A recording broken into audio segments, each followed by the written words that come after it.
fruits that could knock out an elephant. Yet the woman ate them as a regular meal. Not only that, she even force-fed them to her 4 stepchildren. The whole village thought she had gone mad. But to their surprise, the mother and children were all unharmed. It was all because of an accident.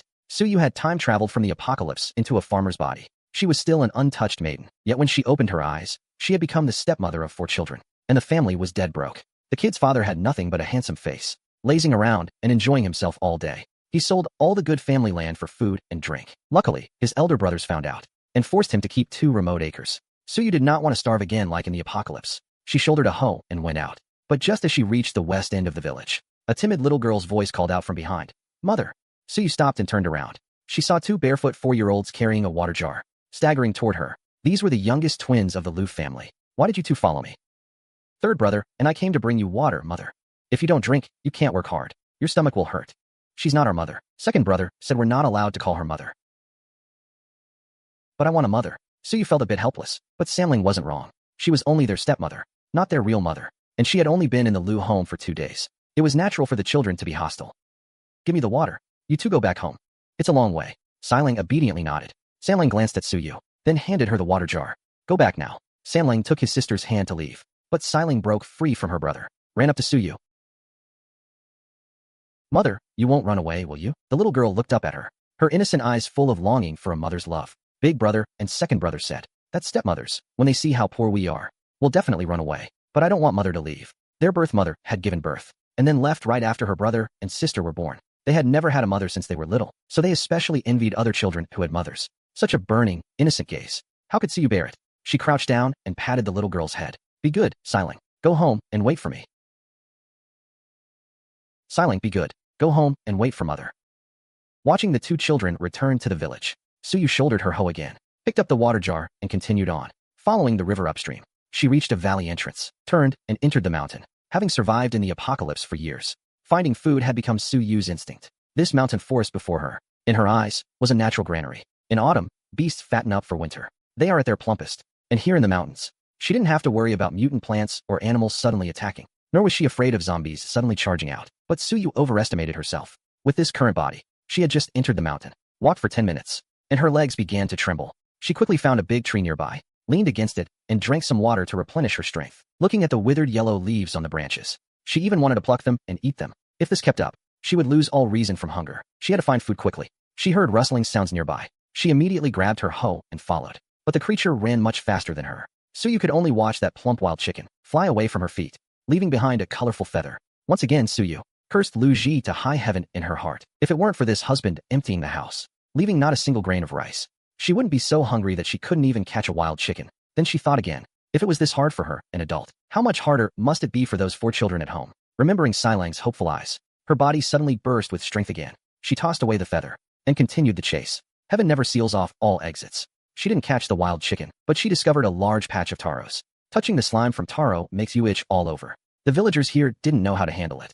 They thought it was poisonous. Unless it was a famine year and they were starving to death, no one would dig them up to eat. Suyu picked up her hoe and dug a few times. It was a good variety of taro with a nice texture, the many-seeded jade type. Her heart rejoiced. She dug up over 20 pounds in one go. She gathered firewood, dug a pit, and roasted the taros to eat right there. With no flint, she used the bow drill method to start a fire. Soon, under the intense friction, the pine needles began to smoke. Suyu watched for the right moment, blew gently, and the pine needles burst into flames. Afraid of causing a forest fire, she also dug a circular firebreak, watching carefully as the taros roasted beside the fire. The aroma of food soon wafted out. Suyu swallowed hard, waited until the taros were fully cooked. Couldn't resist picking one up and eating it. Soft and crumbly, with a slight sweetness, she ate 5 or 6 in one breath. Finally, the burning in her stomach eased a lot. She kept the remaining 4 to bring back to the children, covered the fire with soil to put it out, picked up her hoe and kept digging. After filling her stomach with taros, her strength returned to about 70 or 80%. She vaguely sensed her special ability slowly recovering. The dug-up taros formed a small hill, roughly 50 or 60 pounds. She found some vines nearby, made a simple makeshift net, and packed all the taros into it. Only then did she go down the mountain and head home. On the way back to the village, she met villagers working in the fields. This new Yuanyang is really pitiful. A perfectly good girl married to Lu Laosan, starving, forced to eat poison. So tragic. Suyu paid no attention to the looks of sympathy or contempt. She just wanted to get home quickly, to see how those 4 stepchildren were doing. Even though no one looked after them, they had managed to survive until now. But Suyu was still worried. Even in the apocalypse, she had never seen children so thin. She touched the 4 still warm taros in her bosom. and hurried faster toward the Lu home. But before she even reached the front door, she heard angry shouts and the terrified cries of children from afar. Su Yu's expression sharpened. She saw a crowd gathered around her doorstep, and the missing Lu Ji was being chased frantically by several village men, covering his head. Lu Dalong and Lu Erling dashed in front of Lu Ji, trying to block the fierce villagers. But instead of stopping the children, their father ducked behind his sons and cheered them on. Dalong, Erling, fight for your father. Erling, kill them for dad. But that was like throwing eggs against a stone. The two skinny boys were shoved aside and thrown hard to the ground. Writhing in pain, the twins stood at the doorway, wailing loudly. Don't hit my brother. Don't hit my brother. Debts must be repaid. That's only natural. If you don't pay up now, we'll smash your house today. Lu Ji ran faster than a rabbit, though shabbily dressed, and looking utterly pathetic. His sword-like brows and starry eyes still exuded a carefree, unrestrained charm. The village women watching quickly averted their eyes, afraid someone would notice their racing hearts. Lu Ji, seeing he couldn't hide, and couldn't run either, watched as a wood-chopping knife was about to come down. Everyone stop. Su Yu roared. A slender hand clamped onto the knife handle. Lin Erbao was taken aback. Where did this village woman come from? How dare she snatch his knife? Su Yu's forceful presence threw both the man and the knife aside. Who are you? We're here to collect a debt from Lu Ji. What's it to you? Only then did Lu Ji see the person in front of him clearly. His eyes lit up instantly. He immediately hid behind Su Yu. Wife, save me. Lu Ji was dumbfounded. Lin Erbao and the other debt collectors were also dumbfounded. They looked at Dalong and Erlang lying on the ground with no one to help them, and the twin brother and sister crying loudly. Su Yu felt a surge of inexplicable anger. Then she looked at Lu Ji, who showed no sign of malnutrition. Instead, his sturdy frame suddenly felt it might be better if the debt collectors took care of him. So, under everyone's shocked gaze, Su Yu kicked Lu Ji out. The wrong has its doer, the debt has its debtor. Whoever owes you, go collect from them. Lu Ji, who had been chased for a while, was kicked out by his wife. Lin Erbao didn't know what this woman was planning, but he seized the opportunity. Immediately pinned the stunned Lu Ji down hard. Tie his hands and feet, so he doesn't run away. Here is your debtor. Sure thing. Wife, what are you doing? I'm your husband. We just at the government office. The magistrate personally arranged our marriage. Su Yu. Su Yu. Shut up. What are you howling about? Like a stupid pig. Take him away. Don't do anything rash. And don't cripple him. You've seen the state of my household. Can't afford to keep him. So please just get rid of him for good. You damn woman, are you messing with me? Brother, I'm serious. Remember, we'll beat you to death. Are you really going to have Lu Ji pay off the debt with his life? Su Yu responded faintly, and didn't look at him again. She helped Dalong and Erlang, who had fallen to the ground, and checked the children's injuries. This is my home, even though it's just us orphans and widows. I, Su Yu, am not someone to be pushed around. Now that Lu Ji has been handed over to you, if you cause trouble at my door and hurt my family, I'll risk my life to drag him down to meet the king of hell. Lin Erbao realized this woman was not to be trifled with. He began to think of backing off. Dalong and the others were just weak from hunger. After falling, they were dizzy and couldn't get up. Aside from a few scrapes on their arms, nothing serious. Su Yu breathed a sigh of relief. She pulled the twin boy and girl, their faces covered in tears and snot, over to her side. Although this woman had only been in their home for 3 days, the 4 children now realized they seemed to have someone to rely on. Mother. Siling. Scared? Don't be. Mother is here. We really are taking him away? Take him away. I won't stop you. Everyone was instantly silenced. Lin Erbao recalled how Su Yu had thrown him off earlier. He was still a bit wary, and didn't want to get a reputation for bullying women and children. Fine, you 2 lovebirds can just put on a show here. I'll be damned if I don't see who ends up crying. Lu Ji was carried off like that, but after a few steps, he turned back to see Su Yu's expression, only to find Su Yu completely unmoved. They say a night of marriage brings 100 nights of grace. How could this couple have no affection left at all? And none of the 4 Lu children came to stop it. You just wanted to scare my dad. You didn't really want Lin Erbao to kill him, right? No. I'm serious. The 4 Lu siblings looked at each other in bewilderment. Then the 3 brothers shouted, "Father," and dashed after him like the wind. But they were too weak. After just 2 steps, their legs were weak from exhaustion, dizzy and seeing stars. Soon they slunk back dejectedly. They watched Su Yu's busy back, hesitating. Coming afterwards was Old Man Lu, who had rushed back from the fields. Father and his 3 sons. They didn't see Lu Ji, only saw Dalong and the other 3 siblings standing in the yard, trembling with fear. Old Man Lu had a bad feeling. Dalong, where is your father? Dalong looked at his grandfather and uncles before him, then at Su Yu inside the house. For a moment, he didn't know what to say, seeing the 4 siblings silent. Only looking at the house, Old Man Lu waved his hand and walked toward the door with the others. Lu Ji's family lived in a thatched hut, not even with mud walls. This kind of house had 2 small rooms and a kitchen. The kitchen was completely open air, just a stove made of piled stones. On the stove, a pot. Next to the stove, an empty jar. There wasn't even a fenced yard. Old Man Lu and his 3 sons hadn't taken 2 steps before they reached Suyu, the 3rd son's new wife. Old Man Lu had met once before. 3 days ago, that shameless Lu Ji lingered in the old house yard, saying he was going to the county town to pick up his wife. Borrowed 10 won, used the money to rent the ox cart of the wealthy Wang next door, rushed to the county seat, and brought her back. Lu Ji at least remembered his father was still at home. This elder, the rascal, led his new wife to the old house and kowtowed properly to Old Man Lu. Suyu fled from disaster, penniless, wearing old clothes given by others. She was thin and gaunt. Dad, big brother, second brother, little uncle. Where's that bastard, the 3rd one? The 3 Lu brothers nodded at him. They were fairly polite. Gone to pay off his debt. With even a single one in his hand, he would spend it on half a plate of peanuts. How could he repay the debt? No money, then pay with his life. If you want to redeem him, go ahead. Take your own money to redeem him. I don't have a single one anyway. Don't be stubborn.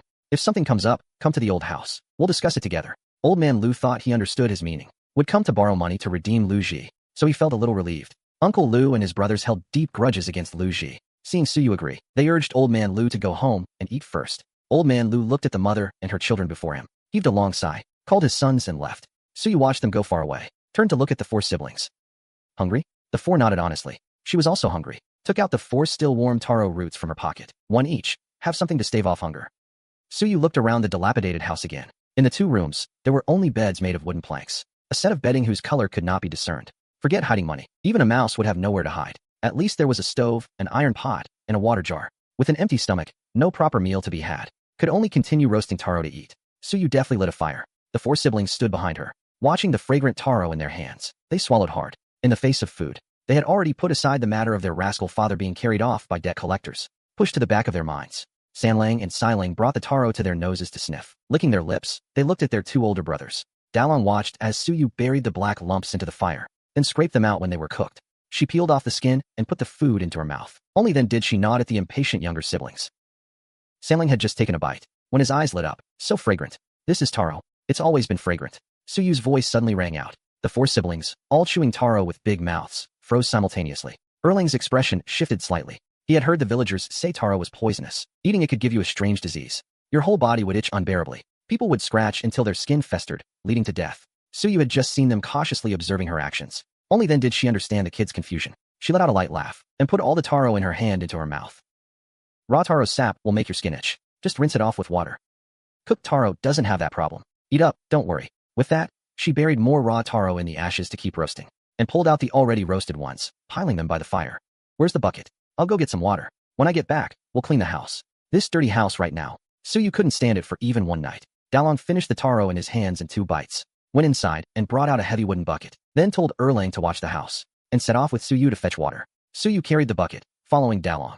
The 2 walked toward the village in silence. There was a well in the village. The well water was clear, cold, and sweet. All the villagers fetched water here. It was exactly the time the villagers were having lunch. There weren't many people by the well. Dalong skillfully tied the rope to the bucket handle, lowered it into the well, and shook it a few times. The bucket tipped over into the water. Soon he drew a full bucket of water. The boy looked a bit strained. There was no winch or lever by the well, just a bare well.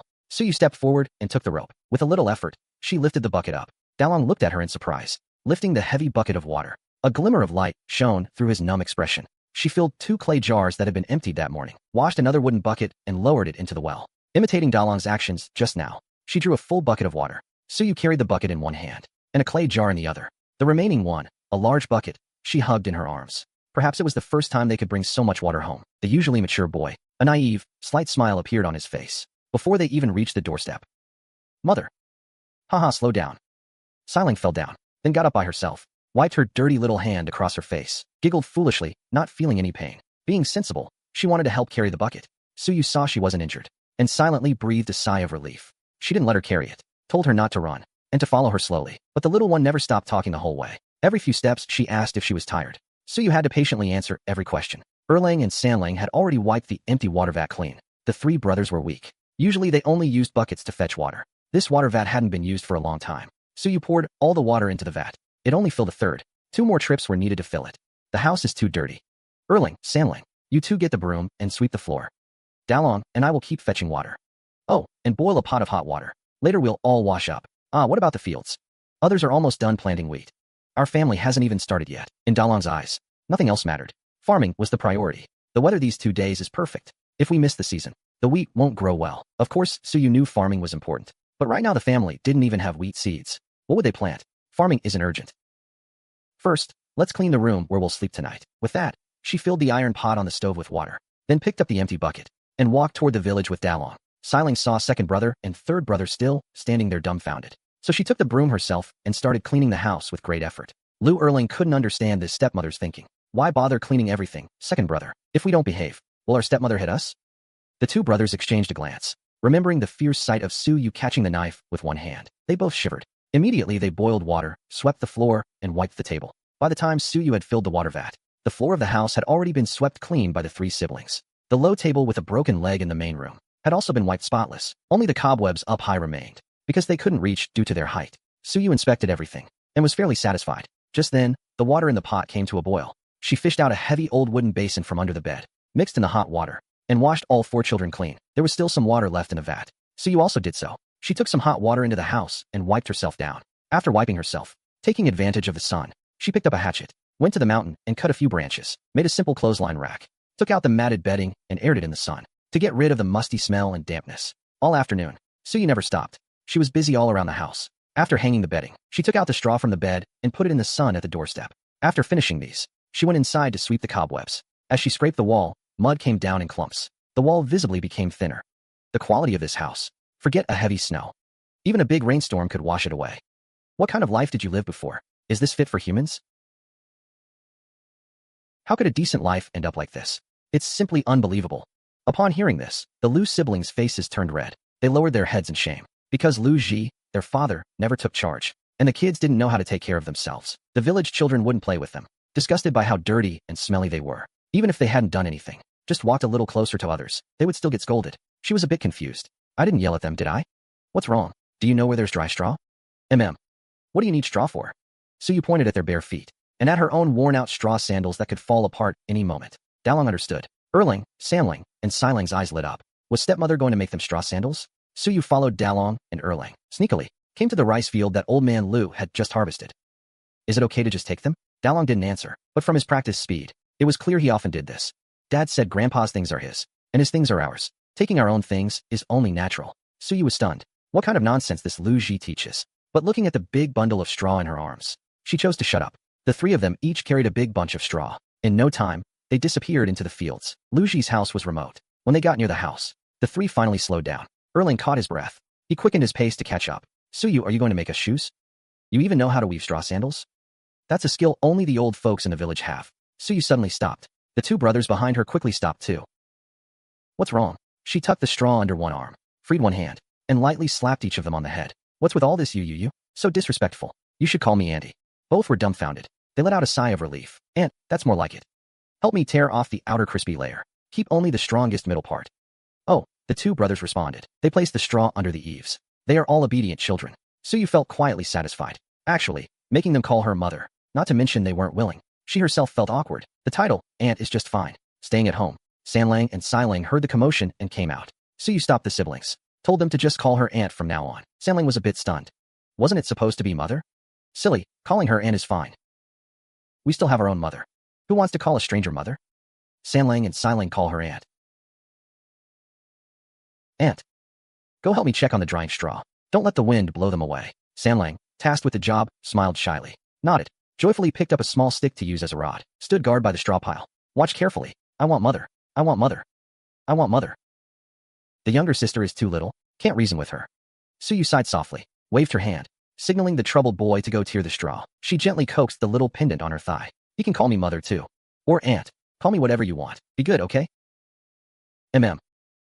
Siling is such a good baby. Gave her a small handful of straw as a toy. Sit nicely, don't run around. After settling the little one, Su Yu led the two older ones to start weaving straw sandals. She used a machete to sharpen a few branches as a stand, twisted all the straw into thin strands of rope. Only then could she weave them into sandals on the stand. Dalong and Erlang had little strength. The ropes they twisted were loose. All they could help with was the straw. The rest of the pre-processing work was all done by Su Yu herself. The entire afternoon, Su Yu was twisting ropes. The palms of her hands were nearly smoking from friction. She finally finished twisting all the straw brought in today. The sun dipped. Roll up the ropes and put them in the house for now. Move the fluffy bedding and straw back inside. Remade 2 beds. Removed half the bedboards in the master bedroom, leaving only a single bed. The space immediately became larger. Placed the low table used as a dining table in the middle of the room.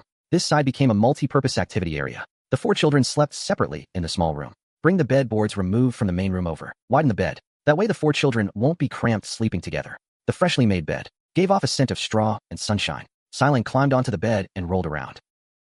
Mother, it's so warm. For dinner, Suyu made boiled taro. There are still many taros in the mountain. If she dug them all up, they should last a month. In the short term, she didn't have to worry about starving, but the current temperature wouldn't allow storage. She would dig them up when needed. At night, Suyu started weaving straw sandals by torchlight. The twin brother and sister yawned repeatedly. She told them to go to sleep, but they refused. They stared eagerly at the sandals in her hands, waiting to wear new shoes. Suyu was both sympathetic and helpless. The villagers here had no nightlife at all. To save on lighting costs, they went to bed when it got dark. Luji's home was also remote. At night, the howls of wild animals occasionally came from the mountains. Under this atmosphere, Dalong and Erling finally remembered their father, who was carried away. After some hesitation, they finally couldn't help but speak up. But just then, Suyu finished the first pair of straw sandals. In order of age, this pair goes to Dalong first, she said. Picked up the straw rope and continued weaving the second pair. She was also very tired that day. After weaving one more pair for herself, she was ready to rest. Dalong swallowed the question that was on the tip of his tongue. But seeing the tightly woven sandals, the boy took them in his hands with surprise and delight. Under the envious gazes of his younger siblings, he placed them by his feet to measure the size. Just right. Erlang and the other 2 were also envious, but they knew they all would get some, so they waited patiently. Unfortunately, tonight Suyu only made 2 pairs. The 3 siblings had to go back to the room regretfully to sleep. Looking forward to tomorrow. The next day, Suyu put on the new straw sandals, ate 2 taros, then shouldered a hoe and went out. Quickly dug up 2 baskets of taros and came back. The current goal was to get her body stronger as soon as possible. The wild beasts in the mountains. Once she recovered her health and gathered the equipment, then she would fight them. The children at home had already made breakfast. They waited for her to come back before eating. This surprised Suyu. Perhaps because the food was brought back by her, they assumed she had the right to distribute it. The mother and children happily finished eating 8 jin of taros. During that time, Siling would occasionally act cute and ask to be fed. After breakfast, under the expectant looks of the 3 children, Suyu picked up the straw rope again, started weaving straw sandals, spent the whole day finishing 3 pairs of small sandals, and also made 1 extra pair of adult size. The children carefully washed their feet, put on the new sandals, walked around the yard. With satisfied expressions, they looked at Suyu. In this stepmother's eyes, unconsciously had more closeness. Erlang looked at the extra pair of sandals. Aunt, can I take these sandals to the village to sell? Can they be sold? Erlang wasn't sure either, but he wanted to try. Even if they couldn't sell for money, being able to exchange them for some vegetables for the family would be good. Suyu didn't expect this kid to have such a business sense, so she nodded in agreement. The 4 siblings carefully carried that pair of sandals, walked toward the busiest well in the village. The water vat at home was empty again. Suyu picked up the bucket, locked the door, and followed the 4 children to fetch a bucket of water while she was at it. She didn't have high hopes for selling the sandals, but she wasn't content to just watch from the shadows. Yet she didn't expect that after Erlang's hawking, people actually gathered to look at the sandals. After some bargaining, they traded for a bunch of greens and a loofah. The 4 siblings were overjoyed, hurriedly took the vegetables they got, ran to Suyu to show off their achievement. Suyu smiled and gave them a thumbs up. Watching the back of the woman who traded for the sandals, a thought came to her mind. Maybe she could make more pairs of straw sandals and trade them with the villagers for daily necessities. Oil, salt, soy sauce, vinegar, tea, pots, bowls, ladles, basins. Luji's family was so poor they couldn't even gather 5 complete sets of bowls and chopsticks. They only had 1 water bucket. The water vat was ridiculously small. She had to fetch water 4 or 5 times a day to have enough. It was a huge waste of time. First, set a small goal. Trade for a wooden bucket and a carrying pole. Suyu clasped her hands behind her back. Spoke seriously. Dalong and Erlang are full of energy. Let's first go borrow some straw from your grandfather's field. We'll repay him the cost after we earn money. What do you think? The 2 brothers exchanged a look. Without any hesitation, they turned and ran toward Old Man Lu's field. The family of 5 had a clear division of labor. Dalong and Erlang were in charge of transporting raw materials. Sanlang and Silang were in charge of pre-processing. Suyu was in charge of twisting straw ropes. In less than a full day, a large roll of straw rope was piled up in front of the house. It could make at least 10 pairs of straw sandals. All the straw in Auntie's field has been moved. Suyu looked at the large coil of straw rope beside her, then at the pile of straw stacked inside the house. She nodded, relieved them of their carrying task, and transferred them to the rope twisting instruction group. We need to have the straw sandals ready by tomorrow morning. Meanwhile, at the old Lu family residence, Old Man Lu held a bowl of bitter tea, sitting on the doorstep, peering toward the east end of the village. Soon 2 figures came running from that direction. Grandpa, someone stole all the straw from our field. Who stole it? Some lowlife. It was Dalong and Erlang from third uncle's family. Someone saw them carrying loads back and forth. Oh, then it's nothing. Grandpa, you promised to make me a new straw bed today. I'm so mad. I'm going to get our straw back right now. Uncle and nephew rolled up their sleeves and headed toward the village. You 2 stop right there. You 2 stop right there. Only when Old Man Lu got angry and shouted again, did the 2 turn around, faces full of grievance and annoyance. Your mother has dinner ready. Eat first. Did you leave it on purpose for them to steal? At first he was just suspicious. Usually, after the rice is cut, we bring it back to dry, afraid that the villagers with sticky fingers would steal it. But Dad insisted on leaving 1 acre, saying we were busy, and would harvest the wheat there later. Seeing that the old man didn't refute, Lu Fei's anger flared up, both hurt and mad. Jinbao, the straw at home isn't enough for the bed. The straw under Jinbao's bed has all been gnawed away by rats. Winter is coming. How can he sleep on that bed? If you don't care about me, fine. But Jinbao is your eldest grandson. As his grandfather, don't you feel for him? Brat, is that how you talk to your father? It's my land. I'll do whatever I want with it. What business is it of yours to yap? Dad, why are you so biased? What's so good about third brother anyway? What's good about him? Nothing. He's good for nothing. I wish I'd never had that wretched son. And you, if you talk back to me again, I'll teach this unfilial brat a lesson. With that, he raised his tea bowl to hit Lu Fei. Luckily, family members came and separated them, and Lu Fei escaped. 7th Zhang quickly signaled her youngest son to go inside, while she patted old man Lu on the back. The straw in the field. He had already guessed. Winter was coming. And third brother's house had only that newly arrived stepmother who knew nothing. If they didn't leave them some straw, how would they survive the winter? But Zhang Shi was also angry inside. It's been 2 days since third brother got into trouble, and he hasn't come by once. Could he really be hoping third brother dies out there and never comes back? Old man Lu was startled. No, that can't be. The couple exchanged a glance, feeling a bad premonition. At the dinner table, Zhang Shi was preoccupied. She put down her bowl and ordered her eldest grandson. Jinbao, go to your third aunt's house and see what they're doing. Come back and tell me. When Lu Jinbao crept over stealthily, Suyu was in the kitchen preparing dinner. She lit a fire and set up the pot to cook a loofah and green soup. She hadn't cooked in 10 years. In the apocalypse, everyone ate dry rations, only boiling water occasionally for instant noodles. So Suyu's cooking skills were basically non-existent. But at the sight of that pot of watery soup, the 4 siblings gulped. Even without salt, they ate it with gusto. A steaming bowl of vegetable soup, together with boiled taro, made Sanlang's little face look completely content. Big brother, if only we could have vegetable soup and taro every day. Eat up, don't think too much. No ambition, you're satisfied with just a bowl of soup. Not me, I'm going to eat white rice with fatty meat one day. That's not bad, judging by the living standard of the villagers in Lu village. White rice and fatty meat were already top tier. Even a family like Old Man Lu's might not have white rice and 2 slices of fatty meat. Even during festivals, after the meal, Suyu called the 2 older boys to help her twist straw rope. The brothers were weak, but with practice, the rope they twisted would be usable. Suyu began weaving straw sandals by firelight. This time she made sandals that could cover the feet for work. Much more refined. But considering the market in Lu village, Suyu would rather spend more effort. If they didn't sell in Lu village, she could take them to other villages. Someone would want them. Filling their stomachs was more important for now. The taros in the mountains wouldn't last them through the winter. Lu Ji's house was not far from the river. The sound of flowing water clearly audible. Suyu couldn't help but calm down inside. She looked toward the river and spotted Lu Jinbao hiding behind a short bush behind the house. Watching quietly, Suyu pretended not to notice, to see what he was up to. But the kid just crouched there, watched them finish dinner, then ran off. Suyu found it strange and lowered her head to continue weaving straw sandals. Of course, it was also possible that old man Lu had discovered the straw in his field was gone and sent the boy to check. But the straw had already been woven into sandals. So even if he came, it wouldn't help. The next day at dawn, Suyu took Dalong and Erling up the mountain to chop firewood. The mountain was dangerous for the 2 brothers, so they never dared to go into the woods to gather firewood. They only picked up fallen branches at the foot of the mountain. On the way to the foot of the mountain, Suyu asked curiously, "How did you get through winters in previous years?" "There's a charcoal seller in the village. He makes charcoal. Sometimes there are leftover charcoal bits in a kiln. My brother and I would go pick them up." "Pick up? Or steal?" The brothers fell silent. Suyu looked at them and said seriously, "Don't ever steal again. We'll stockpile our own firewood. There's no need for that anymore." Dalong and Erling froze for a moment, then turned angry and embarrassed, thinking she was being out of touch with reality. They quickened their pace ahead. Suyu laughed inwardly. It seemed that with a full stomach for 2 days, they had more strength. Good, then they can carry more firewood back. Halfway up the slope, Suyu picked a spot with dense trees, threw down the rope, told the brothers to wait on a flat clearing, grabbed the hatchet, and plunged into the thicket. First, she cut 2 forked branches and made a 3-legged firewood rack for Dalong. Then she went deeper to chop wood. She worked very fast and soon had a pile. Dalong and Erlang exchanged a delighted glance. So much firewood, but soon they realized, isn't this too much? Dalong thought the stepmother would carry it back in batches, but Suyu tied it into 2 bundles, hoisted them up and walked off. She even felt it was still a bit light, so she picked a few more pieces from Dalong's rack and stuffed them in. Only then did she signal them to pack up and go home. The 3 of them came down the mountain and had to cross through the village fields to get home. The villagers first noticed the firewood balanced across Dalong's shoulder. Getting closer, they saw a forked stick holding the wood, and Dalong was holding the 2 protruding legs, resting it on his shoulder, walking easily. But the amount of firewood was even bigger than a tied bundle. Why hadn't they thought of making a firewood rack before? It doesn't look hard, just a plank across 2 branches, but it's easier on the shoulders. Then her gaze was unconsciously drawn to 2 large bundles of firewood moving by themselves. That bundle of firewood together Must be 250 Jean. Aya, isn't that third brother Lu's new wife?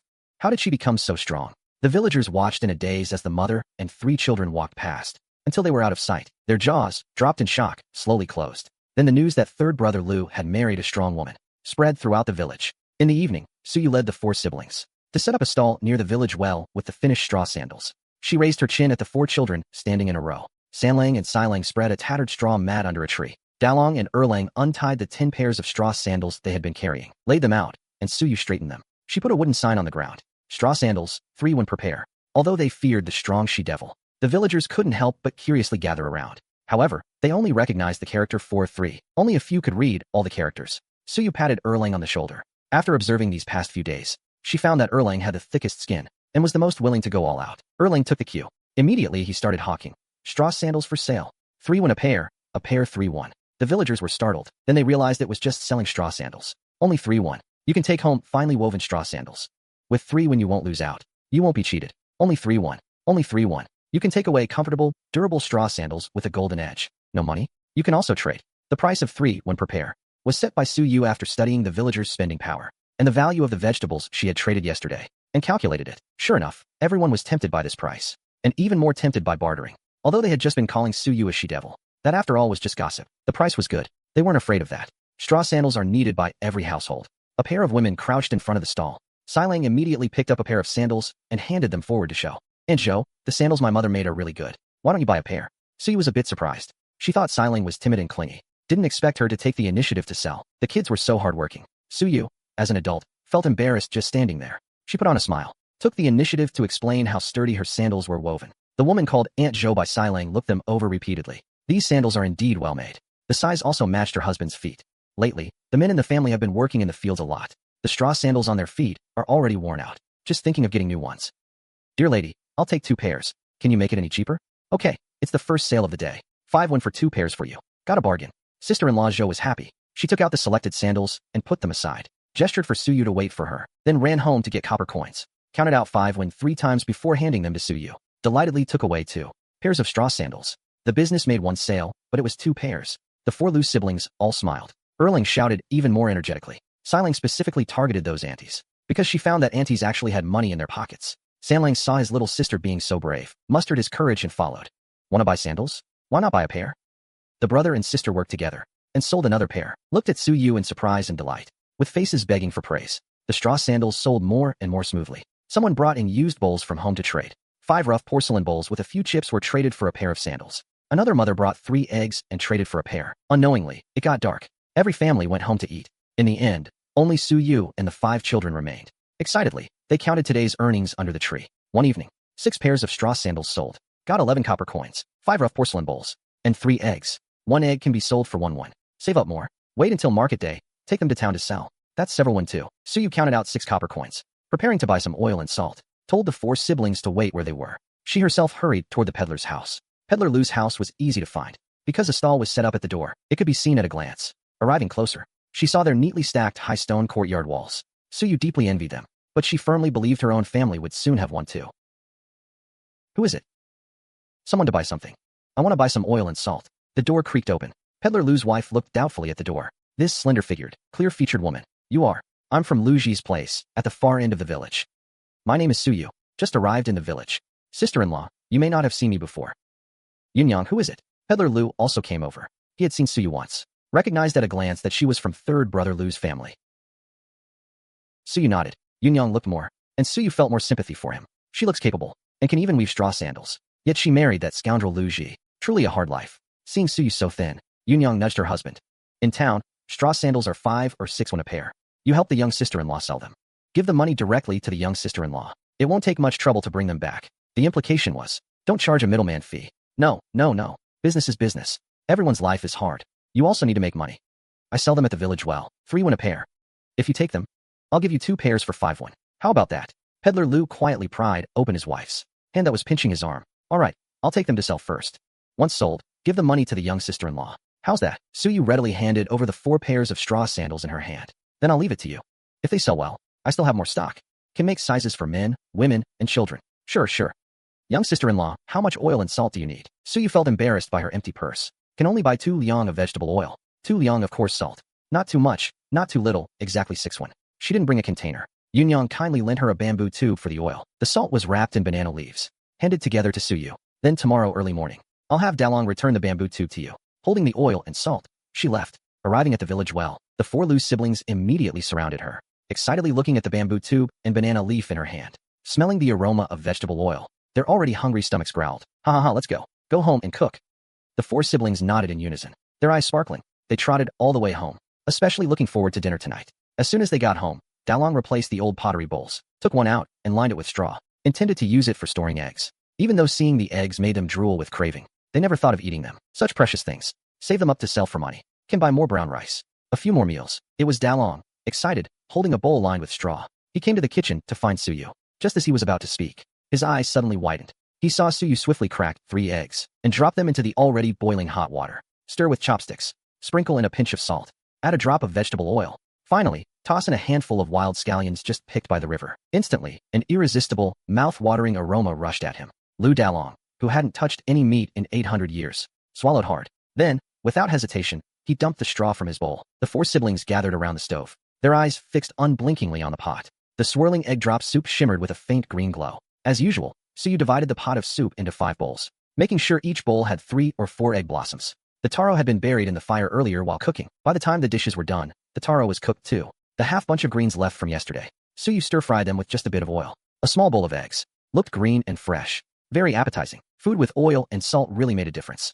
Suyu said, let's eat. In the room, aside from the sounds of eating, there were no other noises. After dinner was finished, Dalong took the initiative to clear the dishes and took them to wash clean. Suyu moved the straw rope to the doorway. By the light of the torch at the door, continued weaving straw sandals. The children at home licked the oil from the corners of their mouths, eagerly did what they could, hoping that tomorrow there would be another good meal like this. In the morning, Suyu took Dalong and Erlang up the mountain to chop firewood for stockpiling. At noon, they stayed home weaving straw sandals. In the afternoon, after the villagers returned from farm work, she took the sandals to the village well to set up a stall and sell them. Every 2 days, she went alone to the southern mountain to dig enough taro for 3 days and return. The rest of the time, she was either weaving sandals or on her way to sell sandals. The first batch of people who bought straw sandals found that Suyu's sandals were comfortable and durable, so they placed a few more orders. The 4 pairs of sandals Suyu had asked peddler Lu to sell on consignment. As soon as they were brought to town, a sharp-eyed farmer bought 2 pairs in one go, 5 per pair. Peddler Lu made half the profit. The remaining 2 pairs he actively promoted and quickly sold as well. Those who didn't buy also pre-ordered several pairs. Thus, Suyu received another order from peddler Lu for 5 pairs each of men's and women's sandals, and settled the payment for the previous 4 pairs. A total of 10 won. These 2 days, sales in the village were decent. With the sold stock and pre-orders combined, Suyu now had a total of 51 copper coins in hand. 51 when seemed like a lot, but couldn't even buy a thin cotton quilt. Suyu sighed. Peddler Lu had returned. Go to his place and buy 2 jin of brown rice. Hearing that the meals would improve again, the 4 siblings' eyes all turned to look. Erlang eagerly took the money and dashed off. Dalong, worried, followed him. Sanlang and Silang sat on small wooden stools, watching their brothers' departing backs, licking their lips in anticipation. They were both young. Suyu didn't let them work. She wanted to improve the health of the 2 little ones, if conditions allowed. Dalong and Erlang also needed to be well nourished, but there was no way. The current conditions simply didn't allow it. These past few days, she had relied heavily on these 2 little helpers, so that she wasn't completely in the dark. Bought the brown rice, bought. The 2 brothers hurried home excitedly. These days, following Suyu, they had full bellies. You could see their complexions had improved a lot. When Lu Bo led Jinbao back from the fields and saw the 2 brothers running toward him, he almost didn't recognize them. Dalong, Erlang. The 2 boys stopped in their tracks, turned their heads to look. Erlang even tightened his grip on the clay pot in his arms. Looking wary, seeing it was their uncle, they relaxed. Where are you 2 going? It's going to rain in a couple of days. Are the wheat seeds at home finished planting? The 2 boys said nothing, glanced at him, turned, and ran off. Uncle Lu Bo sighed helplessly. He wanted to discipline these 2 poor nephews, but seeing the brothers' silent demeanor, felt like he was wasting his kindness on them. He was quite annoyed. Forget it, let them be. Even their own father doesn't care about them. Dad, we don't have to go to the fields tomorrow, right? No need. We've finished planting. After all this hard work, we can finally catch our breath. Lu Jinbao was overjoyed. Finally no more field work. The 2 returned home famished. The women had just finished preparing the meal. From another field, Old Man Lu and Lu Zhong, Lu Fei came in right after. The whole family picked up their bowls and started eating. Suddenly, the courtyard door was knocked. Seeing who it was, everyone was full of surprise. Suyu stood at the door, calling out greetings. The 2 brothers were forced to greet each person in turn. Zhang Shi probed, 3rd brother's wife. Have you eaten? Yes, we have. The words just fell, when a sigh of relief was heard. Good, she's not here to freeload a meal. Everyone, keep eating. Don't mind me. I need to discuss something with father and mother. I'll leave after I speak. The old couple's hearts stirred with excitement. Third brother's wife has finally come to borrow money to redeem him, but outwardly, they pretended to be puzzled. Motioning for the family to continue eating, called Su Yu and her 3 children into the main hall. But unexpectedly, Su Yu's first words. I've come to buy wheat seeds from you. The old couple was stunned. Not going to say third? Su Yu certainly noticed the rapidly changing emotions in the old couple's eyes. But so what? Lu Ji, by now, he should already be beaten half to death. Having survived the apocalypse for so long, Su Yu also had her own way of survival. Anything or anyone that threatened her own safety, she would eliminate in advance. Given her current situation, Lu Ji being gone was the optimal solution. So Su Yu pretended not to sense the old couple's emotions. 2 gene of wheat seeds. Name your price. Just now, as soon as Dalong and Erling got home, they told her about running into Uncle Lu Bo. Su Yu thought it over. She might as well plant those 2 mu of land. If she didn't plant, she'd get nothing. Planted. Perhaps after surviving this winter, they might still harvest some grain. You haven't started planting wheat yet? No telling when the rain will come. Before, the household was in that state. I've only just recovered a bit these past few days. I was thinking of planting those 2 mu. Next year, at least there'd be some yield. Father, I've never farmed before. Please, could you give me some guidance? Su Yu's words were true. The original family's situation was actually not bad. If not for the natural disasters and warfare, with many brothers at home, and plenty of land, it would never have been her turn to work the fields. Old man Lu hadn't expected that she didn't even know how to farm, but he couldn't say much. With the matter of his 3rd son weighing on his heart, and seeing Su Yu's indifferent attitude, he felt somewhat angry. He shot a glance at Zhang Shi for her to go get the wheat seeds. Fortunately, he had set aside some extra seeds earlier. After planting the family's fields, there was some left. Otherwise, if Su Yu came asking, he wouldn't have any to give. The Lu family old house folks were actually struggling too. Their clothes were patched over patches. They ate nothing but brown rice. This old house just had a few more rooms than Su Yu's place. Just one more wall to build. The father and sons worked from the start of the year to the end. And even then, they could barely feed the 9 mouths in this household. Not to mention that good-for-nothing Lu Ji, whatever little money they saved, was basically spent on cleaning up his mess. Zhang Shi handed Su Yu the jar of wheat seeds, carefully instructing her on how to plant the fields. Su Yu noted all the details, confidently thinking it wouldn't be hard. I'll give it a try tomorrow. I should be able to figure it out. Then she pulled out 5 copper coins. I've never bought wheat seeds before. I don't know if this is enough. Zhang Shi's eyes went wide as if she'd seen a ghost. When Su Yu said she was coming to buy wheat seeds, she thought it was just polite talk. After all, with third brother's character, it would be a miracle if he didn't come asking them for money. But now it seemed, third brother and his wife really weren't cut from the same cloth. Su Yu saw Zhang Shi's astonished face, and without bothering whether it was enough money, shoved the coins into her hand. Taking the wheat seeds, she called Dalong and Erlang to leave. After they had walked a few steps, uncles Lu Bo and Lu Zhong suddenly caught up. Each pulled out a handful of copper coins, pulled them together, and handed them to Su Yu. We don't have much either. But third brother's life is at stake. Take this first to ransom him back. We'll figure out the rest later. Mom said Lin Erbao has a black mind. People who mess with him, he won't outright kill them. He'll just throw them down the mine to work off the debt. Third brother might be okay. This time he's learned his lesson, and he'll straighten up from now on. The two of you need to make a go of it together. Su Yu raised an eyebrow. This Lu Ji was such a mess, yet he still had family to back him up. It was truly unbelievable. Dalong and Erling both looked at the woman expectantly, hoping she would take the money. No need. This money isn't enough to ransom him. Taking it would just be throwing it into a bottomless pit. You two keep it for yourselves.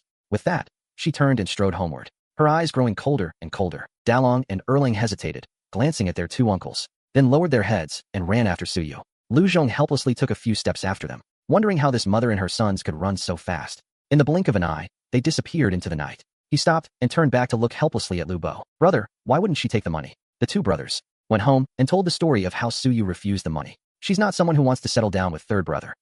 If third brother doesn't change his ways, he'll always be a bottomless pit. Forget it, forget it. Let's think of another way. In the night, a strong wind suddenly picked up. Su Yu was jolted awake from her sleep. The moment she opened her eyes, there was a starry sky. The thatch on the roof had been blown off by the wind, leaving a big hole right above. The wind was still howling, and the few thin roof beams were trembling incessantly. She heard the sound of plaster falling from the walls. The whole house felt like it was about to collapse. Oh no, this house isn't going to cave in, is it? From the next room came Siling's frightened cry. Mother! Su Yu quickly pushed aside her shock, hurried out of bed, put on her shoes, opened the door, and ran out.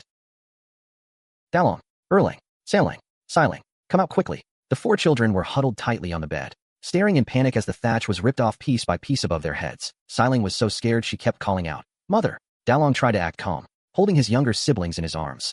Su Yu's heart tightened. Why aren't you running yet? She rushed over, scooped up Sanlang and Siling in one go, and shouted at Dalong and Erlang. Get out now! The house is going to collapse. The house is going to collapse. The four children were terrified. Dalong and Erling tumbled out of bed, too panicked to even put on shoes, and ran out barefoot after Su Yu. On the open ground, the five of them huddled together, watching the house anxiously as the thatch flew in the wind. looking as if it could come crashing down at any moment. They waited and waited, until the wind finally died down. That flimsy little house somehow still stood stubbornly before them, but looking at the thatch scattered on the ground, and the roof that was now just beams and a few remaining pieces of thatch. A thatched house. So you didn't know whether to be relieved or sad. The house was saved, but re-roofing it would definitely cost a lot of money, and she only had 40 copper coins left in her pocket. She felt like heaven was trying to destroy her. The four little ones didn't understand her inner despair.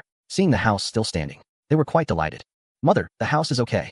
Suyu shot a glance at the overly excited Erlang. Erlang's excited glance. You call this okay? Her resentment was palpable. Erlang shuddered and quickly covered his mouth. When the sky began to lighten with a fish-belly glow, the mess was clearly visible everywhere. Suyu rubbed her throbbing temples, told the four siblings to stand still and not move, and strode quickly toward the village. She went to ask the Lu family for help. When they heard the roof had been blown off, old man Lu didn't hesitate. He called on his three sons, grabbed their tools, and rushed over to Lu Ji's place. Suyu followed behind, watching the four father and son figures in their hurry.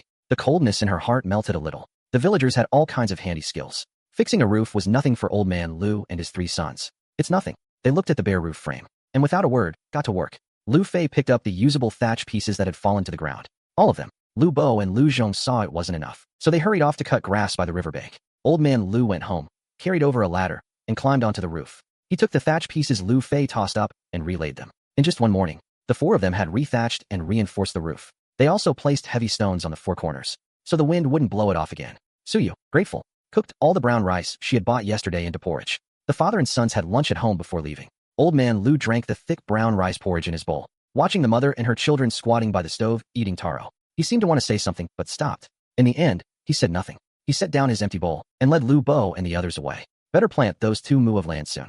It might rain in a couple of days.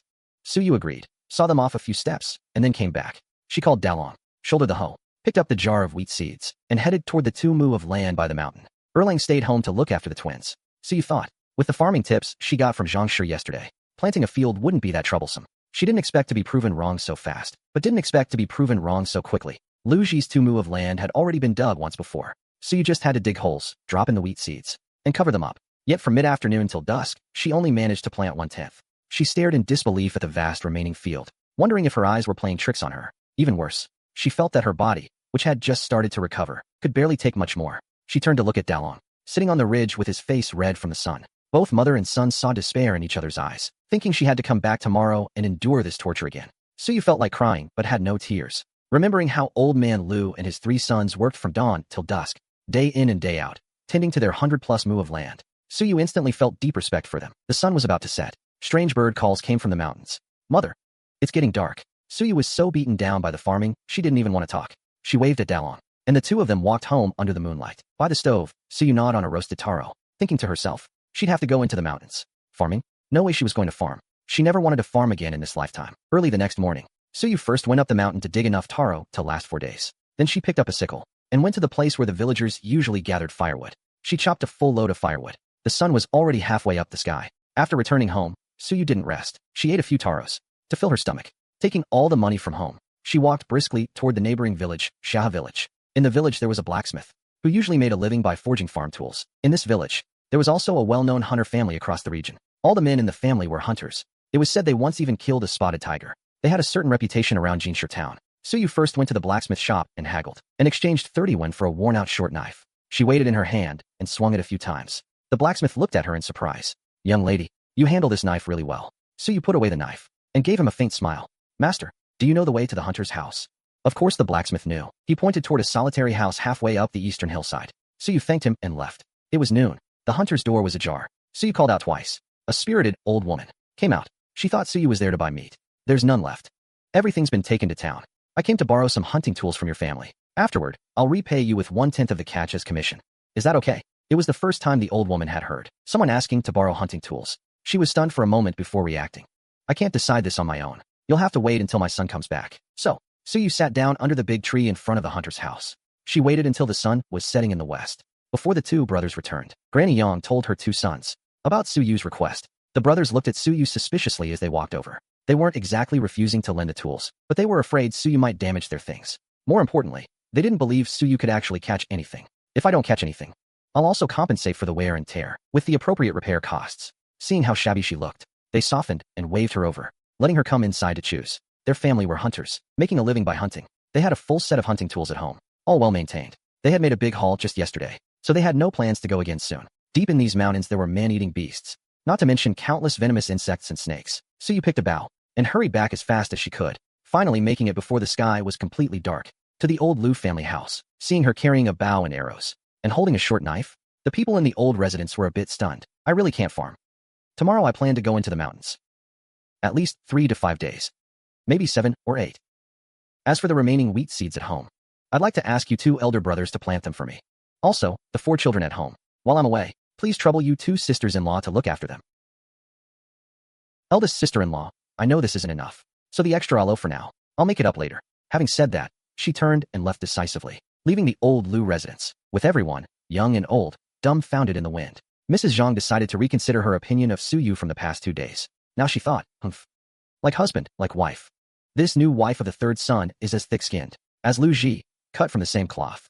Suyu got up before dawn. She boiled a full pot of water, filled a bamboo tube with it, and boiled 10 taros. She tucked a fire striker into her pocket, carried the bow and arrows on her back, and rewrapped the short knife handle with cloth strips. Everything was ready. With the first light of dawn appearing on the horizon, she headed toward the layered mountain ranges in the north. As soon as she left, the side door quietly opened.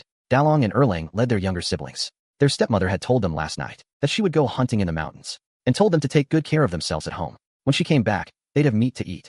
They were happy, but also worried that the woman might be in danger. On the other side, Suyu had already entered the outer reaches of the North Mountain. Once in the mountains, she felt like a fish in water, the environment similar to the mutated jungle of the apocalypse. This quickly put her into hunter mode. Birds and small animals in the forest kept scurrying past her from time to time. Suyu took down her bow, knocked an arrow, and shot it into the sky with a whoosh. She heard a bird's shrill cry, and then a gray shadow fell from between the bushes, fluttering and crashing down. Suyu pushed aside the waist-high wild grass in front of her, and hurried toward where it fell. A gray bird with an arrow in its wing was struggling in the fallen leaves, crying pitifully. I still need to work on my aim. Suyu pulled out the arrow with some regret, picked up the plump gray bird that could no longer fly, tied its wings with a rope, and hung it at her waist. She continued onward. As she walked, she used every animal and bird she encountered to regain her familiar feel. By the time evening came, her body was already covered with various half-dead small animals. There were pheasants, wild birds, small squirrels, and a nest of rabbits. That nest of rabbits was a real surprise. She had been chasing a squirrel up a tree, when unexpectedly, a rabbit head suddenly appeared on a small mound ahead. Suyu took one look, and thought, how could she let prey that came to her get away? With lightning speed, she found several rabbit holes nearby, sealed them with stones, leaving only one exit. She burned a handful of damp fallen leaves, and smoked them out with thick smoke. All 7 rabbits from the nest ran out. She caught them alive. Each rabbit was quite large. You could tell they were a family. 2 big ones were plump, and the 5 little ones were also well-grown. Their gray fur was glossy and shiny. Suyu didn't like eating rabbit meat, but she loved rabbit fur. Made into clothes, gloves, or scarves, they'd be so warm in winter. Because she was carrying this nest of rabbits, the woman had to stop at a nearby sheltered hollow. The taros she had brought were all eaten, and the water was only a third left. A thin trickle of water seeped from the rocky cliff of the hollow. Suyu used a common stick from the forest, and dug a small pit. After a while, the water collected, and formed a small puddle. The sky was completely dark. She built a fire, killed the bird that had already struggled itself into exhaustion, and roasted it. Her physical exertion today was great. One bird was far from enough to replenish her energy. Suyu also roasted the pheasant. The roasted meat was coated with a layer of fat. Each bite was fragrant and juicy. Having had no meat for a long time, she wolfed it down. Before long, she had devoured the bird and the pheasant clean. After eating, she added a few pieces of wood to the fire, and then Suyu rested. She needed to conserve her strength. The temperature difference between day and night in the mountains was large. The woman could only cover herself with fallen leaves, which kept her warm, and also hid her, so she wouldn't be discovered by large predators out hunting. In the middle of the night, a light rain began to fall. The fire was put out. A cold wind blew over her. Suyu shivered from the chill, snapped awake instantly. Beasts don't like to come out in the rain. The woman left in the rain, continuing to search for a place. Finally, as the sky began to lighten, she found a natural cave hidden among the weeds. Her clothes were completely soaked. Suyu was both tired and sleepy, but didn't dare rest. She gathered some broken branches that weren't too wet, and built a fire in the cave. With the fire, the rapidly dropping temperature inside her body finally began to warm up. Only then did Suyu have a moment to observe her surroundings. It was a naturally formed cave. The space inside wasn't large, but the height was decent, and there was no animal dung inside, which meant it wasn't the den of some animal. It was simply a perfect base. The woman immediately decided she would stay here for the next few days. One morning, Suyu cleaned all 7 rabbits thoroughly. The peeled skins were in excellent condition. She treated them simply with plant ash. After roasting all the meat together, she could just reheat it whenever she wanted to eat. By noon, the rain had completely stopped. Suyu concealed the cave entrance, grabbed her weapon, and set out to find a water source. Along the way, Suyu noticed many traces of animals passing by, mostly wolves and monkeys. There was at least 1 monkey troop and 1 wolf pack nearby. Suyu avoided them all the way. On the road to the water source, she shot 2 arrows. She caught a yellow marten and a roe deer. After yesterday's practice, her arrow aim was now very accurate. She deliberately left them alive, not hitting any vital spots. There's no shortage of branches in the forest, so you cut a thick branch, tied the 2 catches to it, and carried them to the water source. It was a small pond naturally formed in a depression at the mountain peak. The water was shallow and clear, and surprisingly, there were fish in it. Even stranger, the fish here didn't even try to dodge. She caught them one after another with ease. In no time, Suyu had caught 6 fish, each weighing 2 or 3 jin. She strung them all together with grass rope and hung them on the other end of the pole. She also filled a bamboo tube with water. At dusk, the mountain beasts are most active. Suyu left the water source early, carrying the day's catch and hiding nearby to observe. About 2 kilometers from the water source, she found a pile of fresh droppings. Suyu recognized it at a glance. This was from an adult black bear. Her heart leaped with joy. She intended not to miss this great gift. It was almost dark. Suyu returned to the cave with the day's haul. As she roasted fish for a snack, she thought about how to lure the black bear out, but the weather wasn't on her side. It started raining again at night, and it rained intermittently for 2 straight days. Suyu lay in the cave, looking at the struggling hare and yellow marten, along with a few pheasants and squirrels she'd caught casually. She wasn't willing to just go down the mountain like this. She decided to keep waiting for the right moment. For days had passed since Suyu entered the mountains. Luckily, Uncle Lu Bo and the 2 brothers had already finished planting the wheat seeds Suyu left behind on the first day. Inside the thatched cottage at the far end of Liujia village, Lu Dalong and Lu Erlang had lit a fire in the room, but the wind kept leaking in, so even by the fire, they were still cold in the end. The 4 siblings, thinly dressed, directly moved to the bed, and finally felt a little warmer. They hadn't seen Suyu for several days. Xiling counted on her fingers day by day, asking Big Brother every day, "When will Mother come back? Is she never coming back? Don't talk nonsense. She'll come back when the rain stops." Xiling was quiet for a moment, then couldn't help frowning and said worriedly, "Second brother, do you think she might have already been eaten by a beast?" As soon as the words fell, Xiling burst into tears. "What? No, don't let Mother be eaten by a beast." Her crying silenced the other 3 in the room. After 3 seconds of silence, Xiling couldn't hold it in and started crying too. "She doesn't want us anymore. She must have run away." "Big brother, did she really run away?" Dalong looked at the twin siblings crying pitifully, then looked at Erlang, whose face was full of unease. The doubt he had harbored for days seemed to be confirmed. A surge of bitterness and anger at being deceived and abandoned welled up inside him. He was about to grit his teeth and scold the younger ones. "Don't think about her anymore," when suddenly there was a knock at the door. "Dalong, Erlang, open up. It's your auntie. Have you eaten yet? I steamed some brown rice cornbread. Come out and get it. Why are you 2 crying? Did I come too late? Are you hungry?" "Third brother's wife. I don't know when she'll be back." "For the next few days? Just come to the old house for meals." Before she left, she gave me coppers to buy grain and told me to look after the 4 of you and your meals.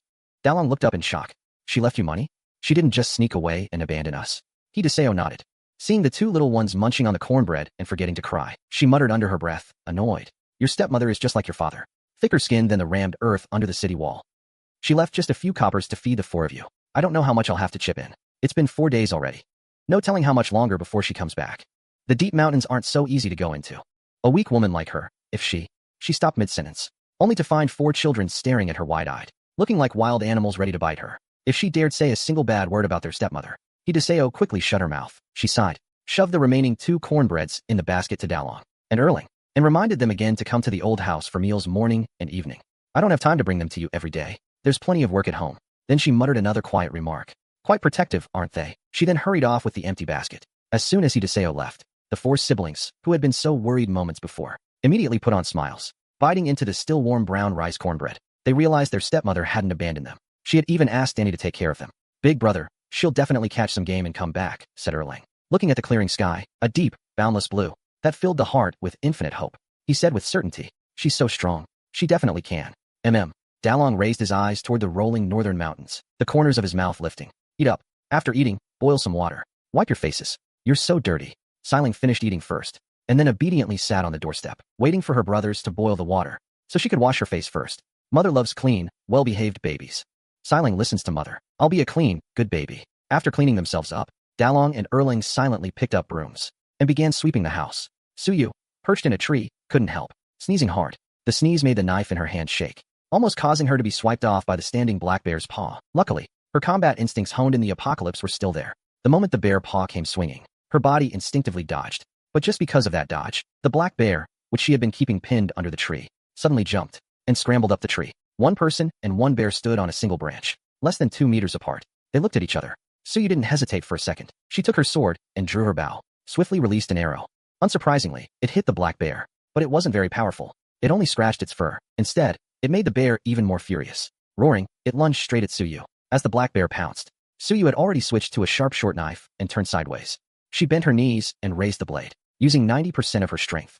Aiming at the only pale spot on the bear, its belly, she struck with a fierce blow. Roars shook half the mountain range. A miserable roar sounded. The black bear, still filled with murderous rage a moment ago, fell to the ground in an instant. A dull thud echoed. Suyu, holding the blood-stained knife in one hand, used her full body weight to stab the bear as it writhed in pain on the ground. After a short, mournful cry, the black bear breathed its last in defeat. Suyu pulled the knife out of the bear she was kneeling on. She casually raised a hand to wipe the warm bear blood off her face, looking down at the dead bear beneath her. A wild grin spread across her face. With this, the winter should be much easier to get through. After dragging the black bear back to the cave, the sky had completely darkened. The bear weighed about 700 caddies, so you couldn't carry it easily. So she made a simple stretcher from branches and dragged it back. The next morning at first light, the woman loaded the bear and other game all onto the drag sled. She set off down the mountain. She didn't take the same path she came from. Instead, she went around the mountain range, heading straight toward the county town of Kaiyang. The Sacred Kingdom had no curfew, but the city gates closed at the end of the hour. No entry or exit allowed. Suyu dragged the heavy game, hurrying as fast as she could. She finally entered Kaiyang County just before the gates closed. An entry fee was required to enter the city, one per person. Suyu, at the city gate, sold one wild pheasant that weighed a bit over 4 caddies, exchanged for 81. She paid the fee and was allowed to enter the city. The guards at the gates saw her dragging the black bear on the sled. Their expressions went from disbelief to wide-eyed shock. In less than the time it takes to burn an incense stick, someone had hunted a black bear, and the news that it was coming into the city to be sold reached the ears of the managers of 2 city restaurants. Is it true? Absolutely true. Manager, I've never seen such a huge black bear in my life. Its head is bigger than 2 of mine. You'd better go quickly. If you're late, the restaurant across the street will buy it.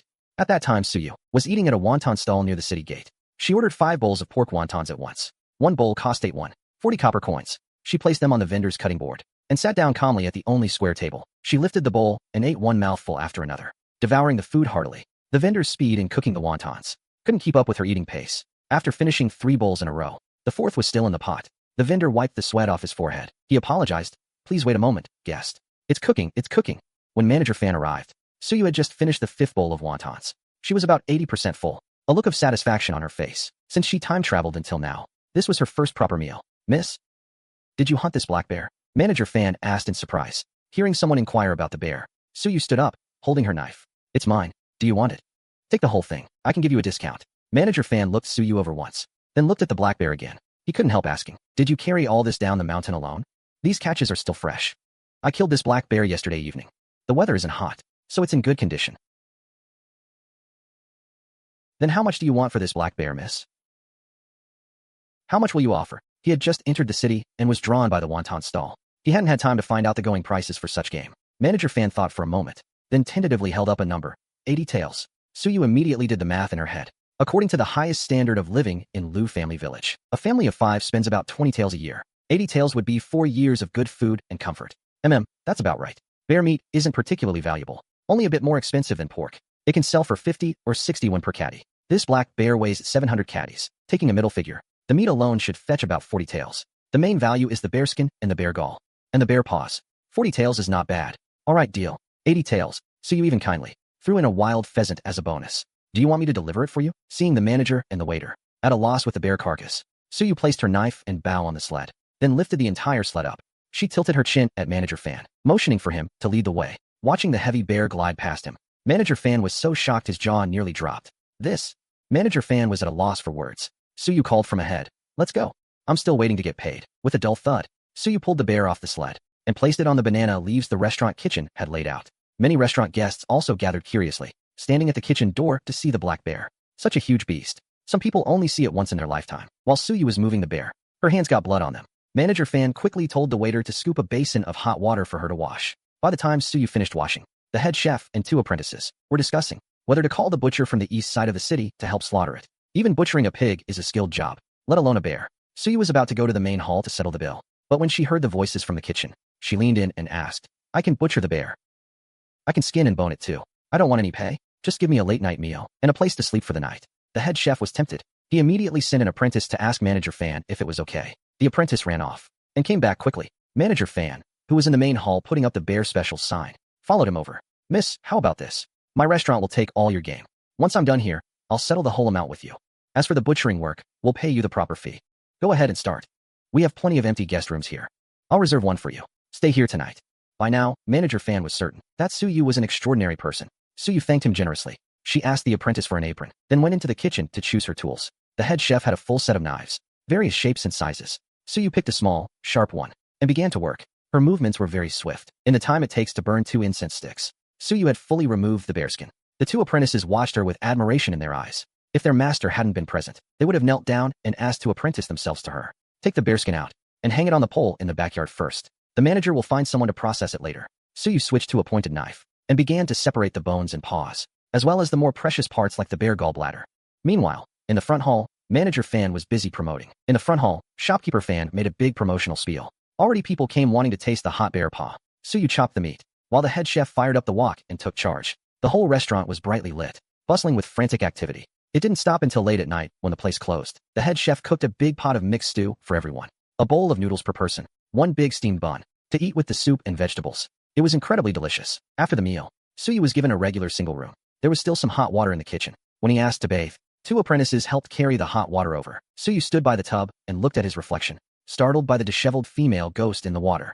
He hadn't washed or combed his hair in days in the mountains. His body dirty and stinking. He quickly bolted the door, washed his hair and body. He only had the dirty clothes he was wearing. No change, but he couldn't go without clothes. Helpless, he just dusted them off and put them back on. It was already very late. He dumped the water, returned to his room, and fell asleep the moment his head hit the pillow. That night's sleep was the most comfortable Suyu had had since time traveling. Daylight came, and Suyu woke naturally.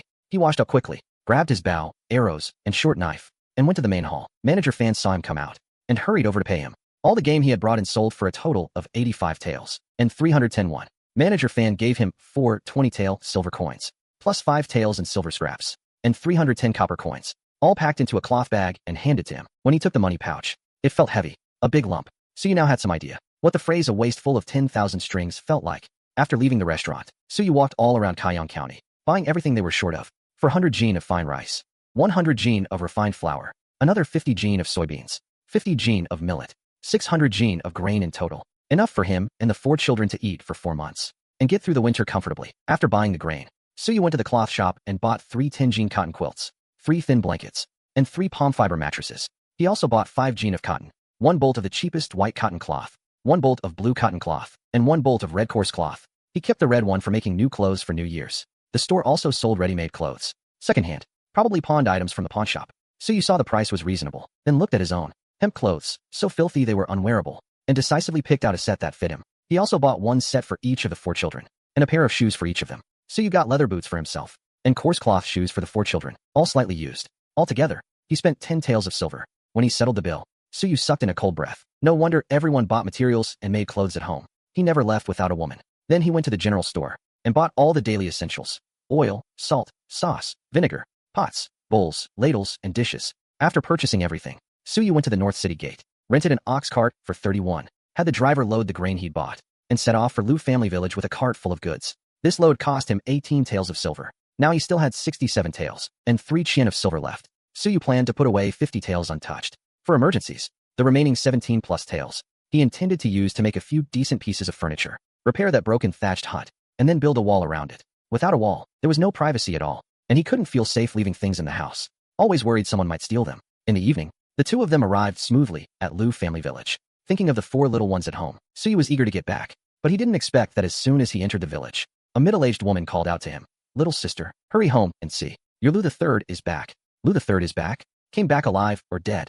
Suyu had the words on the tip of his tongue, but then felt it wouldn't be right to ask that himself. So he just nodded at Sister Zhou, turned and urged the driver to hurry, and strode quickly toward home. Before he even reached the house, he saw the thatched hut on the hillside surrounded by people. His elder sister-in-law spotted him at once and called out in surprise, "Little sister-in-law, you're finally back." At the doorway, a crowd of people all turned to look toward the bridge. The crowd parted to make a path, and Lin Erbao's familiar face appeared again. Suyu tightened his grip on his knife. He told the driver not to be afraid, to wait there, and walked forward alone. His first words were an annoyed demand. "Why are you here again?" Yes, Lu Ji was still alive, but only barely, half dead. His whole body was black and blue, especially that handsome face he took such pride in. It was now a terrible mess. Dalong and his 3 siblings were gathered around him, calling for him to wake up. When they saw Suyu appear, their eyes all lit up at once, and almost instinctively they let go of Lu Ji, running over to Suyu. "Mother!" The 4 siblings came up behind him, looked at his brand new clothes, then at the ox cart piled high on the bridge. and realized he must have caught game. Overjoyed, Suyu faced the 4 children, ruffled each one's head in turn,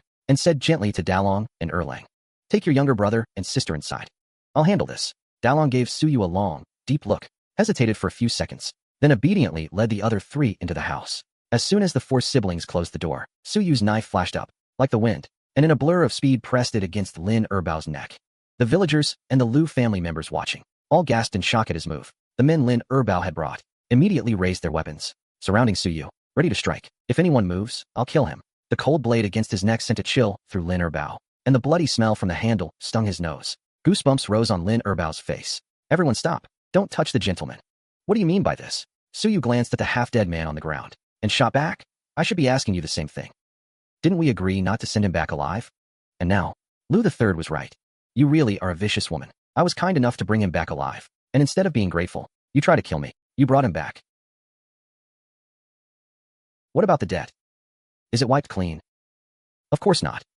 Suyu's eyes narrowed dangerously. Lin Erbao felt a chill under his stare. He really hadn't expected that Lu the Third's household had such a fierce woman. If he'd known, he wouldn't have come today. Just as he was about to urge Suyu not to act rashly, Suyu suddenly withdrew the knife himself and held out his hand. Lin Erbao was completely confused. He subconsciously touched his neck. His neck still there, let out a long sigh of relief. The neck still breathes a sigh of relief. "What do you mean an IOU?" Lin Erbao hurriedly waved back. The men who'd been about to jump Suyu, as if their third-rate kung fu skills would even be a mouthful for her. He kept sneaking glances. Suyu unhurriedly took out the IOU she'd just shown Old Man Lu and the others. Again, on the IOU were 2 crooked lines of writing. Lu Ji's handwriting. It said Lu Ji had borrowed 20 taels of silver from Lin Erbao and agreed to repay 22 taels with interest after 2 months. If not repaid by the due date, an extra tael of interest would be charged for every day overdue. The signature date was July 30th. Today is October 28th. That's 28 days past due. Principal and interest come to exactly 50 taels. Even Suyu couldn't help swearing when she saw that number. It matched the 50 taels she'd set aside and never touched. Could my luck get any worse? Old Man Lu's family worked from dawn to dusk all year, and from what the fields produced, plus the money the women saved from weaving cloth. At best they could save 2 or 3 taels. This debt was an unimaginable astronomical figure for any villager in Lu family village. If it weren't for Lu Ji lying on the ground, covered in purple bruises, Old Man Lu would have kicked the ungrateful wretch to death himself. Suyu was no exception. Her fists clenched and loosened and clenched, and she ground her back teeth so hard they creaked. It sounded terrifying. Our money didn't fall from the sky either. Me and my brothers. At home we've got old parents and mothers, and wives and children below. Our whole families depend on us to get by. If we can't get this money back, we won't have it easy either. The way he said it, it almost sounded like Suyu was the one bullying him. Sister-in-law He and sister-in-law Chio, seeing the ox cart piled high with goods on the bridge, wanted to ask Suyu if she'd had a good haul from the mountains this time. Maybe enough to pay off the debt. But before they could open their mouths, they were glared back by Old Man Lu and Zhang Shi. Suyu took a deep breath. That breath didn't go down smoothly. She gave the man lying on the ground a hard kick in the butt. His body gave a little shudder. His eyes were squeezed shut. He didn't dare move. Not at all. Suyu looked at the entire ring of people around her, closed her eyes, and let out a sigh. She waved at Lin Erbao and Old Man Lu and Zhang Shi. "Let's talk somewhere private." Old Man Lu and Zhang Shi exchanged a glance. They nodded in agreement. The old couple had understood by now. Third son's wife was really something. She wasn't even afraid of Lin Erbao. Maybe she had a way out. Lin Erbao's heart was pounding with panic, but in front of his men, he couldn't lose face as their boss. He tilted his chin at Suyu. "Come with me. Talk aside." The 4 of them went behind the house, out of the villagers' prying eyes. "Dad, Mom, I called you 2 over, because I want you to be witnesses." "Witness to what?" "I'll sell you a favor on this money. How much do you actually have to pay back?" "Give me a number. As for 50 taels, I'll tell you straight up. Absolutely impossible." Suyu glanced down at the knife in her hand, and at the hoe Lin Erbao was gripping tightly. She knew Lin Erbao had someone above him. Even though the money was lent in Lin Erbao's name, it definitely wasn't his. Half a quarter of an hour ago, if Suyu had said she'd sell him a favor, Lin Erbao would have snorted in contempt. But now he suddenly thought it was worth considering. When you drift in the underworld, how can you not get cut? What if someday he needed Suyu's favor? Lin Erbao weighed the options. Suyu didn't push him. She waited patiently. Old Man Lu and Zhang Shi stood side by side against the wall, their hearts pounding so hard they felt like they'd jump out. They were nervous enough to burst. Suddenly Lin Erbao let out a heavy breath. He looked helplessly at Suyu and said, "Dear lady, what if I can't find you later?" The corners of Suyu's mouth lifted. She gave a cold laugh. She didn't answer. Lin Erbao came to his senses. He really didn't have a choice. Otherwise he wouldn't get a single coin back. This life of his might even be forfeited. Lin Erbao's gut feeling was right. Suyu didn't give a damn about Lu Ji. Dead or alive, it made no difference to her. The only thing she cared about was staying in Lu family village, as someone with a legitimate identity, so she wouldn't have to be a fugitive. Lin Erbao sucked in several deep breaths. His brain was racing. He rattled off some mental arithmetic, clicking through an abacus. Finally he gave a number. 38 taels. That's the lowest I can go. If you can't even pay that, there's no point in talking. Lin Erbao was being ruthless. That number was the bottom line he could give. Otherwise, he couldn't answer to his superiors. He'd be dead anyway. Fine. Give me the IOU. You have brush and paper, right? Write a new one. Prove that Lu Ji's debt with you is settled in full. Lin Erbao felt a wave of relief inside. He had paper and brush, but he couldn't write. Su Yu's contemptuous gaze immediately swept over him. Lin Erbao was furious and embarrassed. He called over one of his men. Bring me the inkstone, brush, paper, and red ink paste. He shoved them all at Su Yu, with a provocative look that said, let's see if you can write.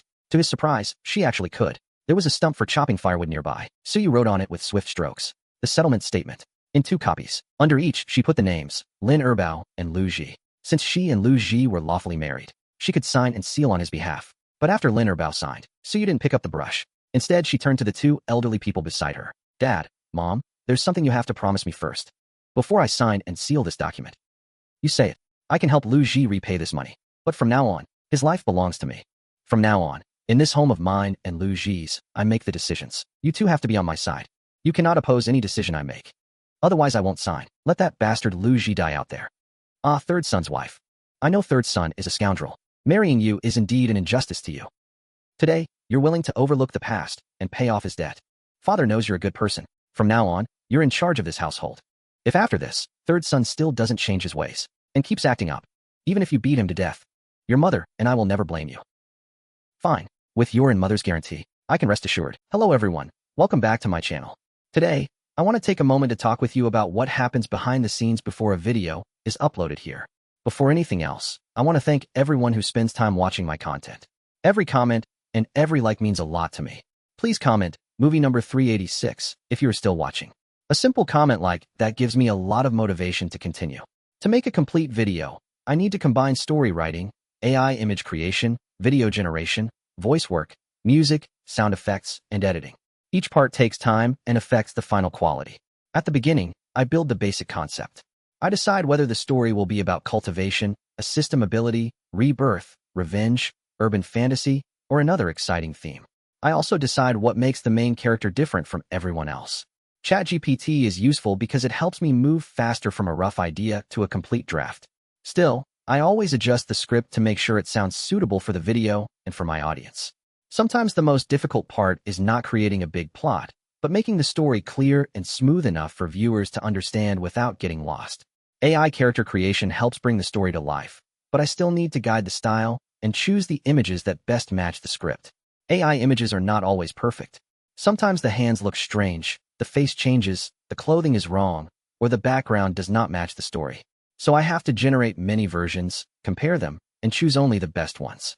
I try to make every video feel easy to understand, even when the story has fantasy powers, systems, or complicated world building. Then I create the video scenes from the images. I add motion, zooms, pans, effects, and atmosphere to make the story feel more cinematic and dynamic. Voice creation is also very important. If the voice does not match the scene, the story will lose emotion. I check the tone, timing, and feeling carefully. During editing, I check every scene carefully. Sometimes a short moment only lasts a few seconds, but I may need to adjust it many times to make it feel right.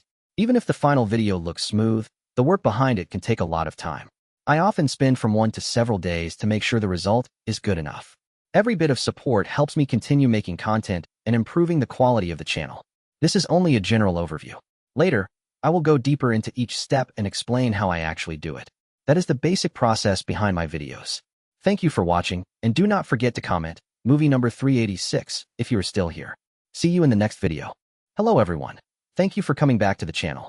This time, I want to show you a little of the work that happens before the final video is finished. Your support is very important to me because every video takes time, patience, and a lot of small adjustments. To let me know you are watching until now, leave the comment movie number 449. Your comment really helps support the channel. To make a complete video, I need to combine story writing, AI image creation, video generation, voice work, music, sound effects, and editing. Each part takes time and affects the final quality. Before I write anything, I need a direction. I think about the genre, the main character's goal, the danger they will face, and the emotion I want the audience to feel. A strong idea is important because it becomes the foundation for the entire video. When the idea is ready, I use ChatGPT as a creative assistant. It helps me turn a simple concept into a more complete story. It can suggest plot points, character backgrounds, narration, and dialogue, but I still have to edit the final script myself. The script is very important because it controls the feeling of the whole video. A good script needs a strong opening, clear development, exciting conflict, and moments that make viewers want to keep watching. Sometimes I have to rewrite a section many times before it feels right. AI character creation helps bring the story to life, but I still need to guide the style and choose the images that best match the script. There are times when I generate many images and only a few are good enough to use. This is normal, but it makes the process longer. Sometimes one small mistake in the voice or visuals can break the mood, so I have to review the video carefully. I try to make each scene feel like it belongs in a living story, with motion that supports the emotion rather than distracting from it. The voice makes the video easier to follow and more emotional. I adjust the timing so the narration fits the images and the viewer can understand the story clearly. During editing, I check every scene carefully. Sometimes a short moment only lasts a few seconds, but I may need to adjust it many times to make it feel right. A complete video is not finished quickly. It often takes from one day to several days because every step has details that need to be checked and improved. Your support gives me the motivation to continue improving. Every comment helps me feel that there are real people enjoying the content I create. In future videos, I will slowly break down each step in more detail. I will share how I build ideas, how I use ChatGPT, how I create AI characters, how I make video scenes, how I create voices, and how I edit the final video. That is the basic process behind my videos. Thank you for watching, and do not forget to comment, movie number 449, if you are still here. See you in the next video. Hello everyone. Thank you for coming back to the channel. This time, I want to show you a little of the work that happens before the final video is finished. Your support is very important to me because every video takes time, patience, and a lot of small adjustments. To let me know you are watching until now, leave the comment, movie number 365. Your comment really helps support the channel. To make a complete video, I need to combine story writing, AI image creation, video generation, voice work, music, sound effects, and editing.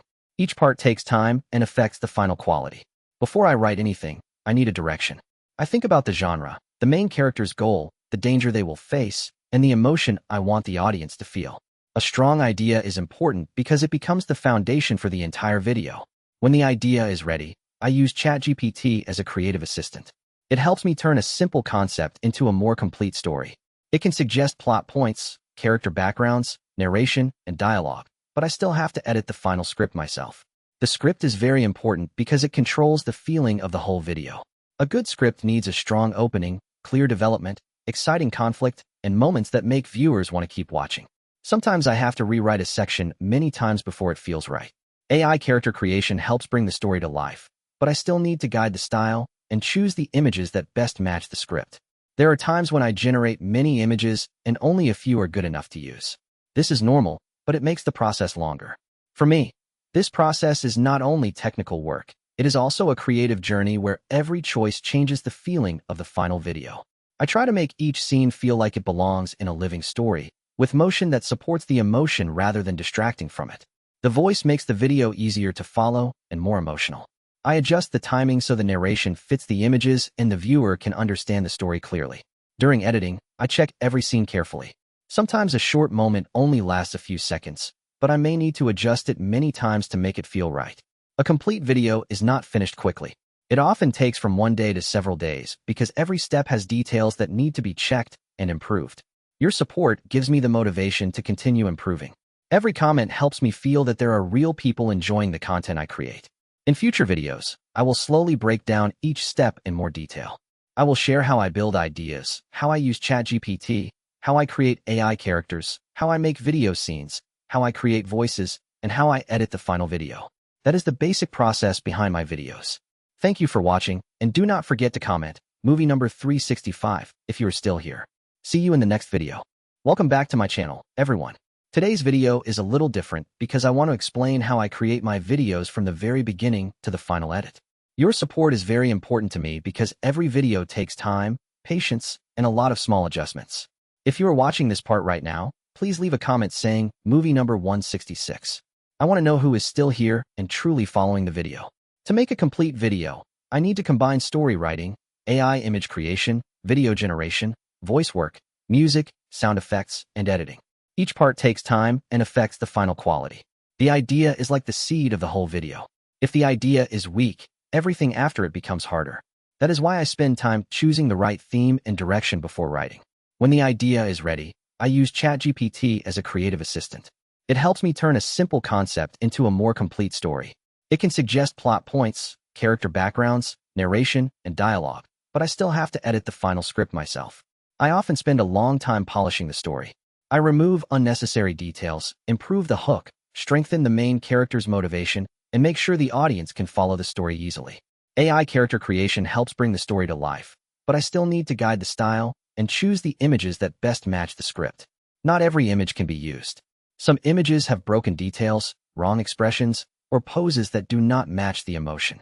I usually need several attempts before finding the right visual. For me, this process is not only technical work, it is also a creative journey where every choice changes the feeling of the final video. I try to make each scene feel like it belongs in a living story, with motion that supports the emotion rather than distracting from it. Then I create and add the voices. The narration and character voices need to match the mood of each scene. An action scene needs energy, an emotional scene needs a softer tone, and a mysterious scene needs a slower and deeper feeling. During editing, I check every scene carefully. Sometimes a short moment only lasts a few seconds, but I may need to adjust it many times to make it feel right. Some videos are easier, while others require much more time because the story is longer or the visuals are more difficult to create. Your support gives me the motivation to continue improving. Every comment helps me feel that there are real people enjoying the content I create. Step by step, I will show you more behind-the-scenes details about the way I create videos for this channel. That is the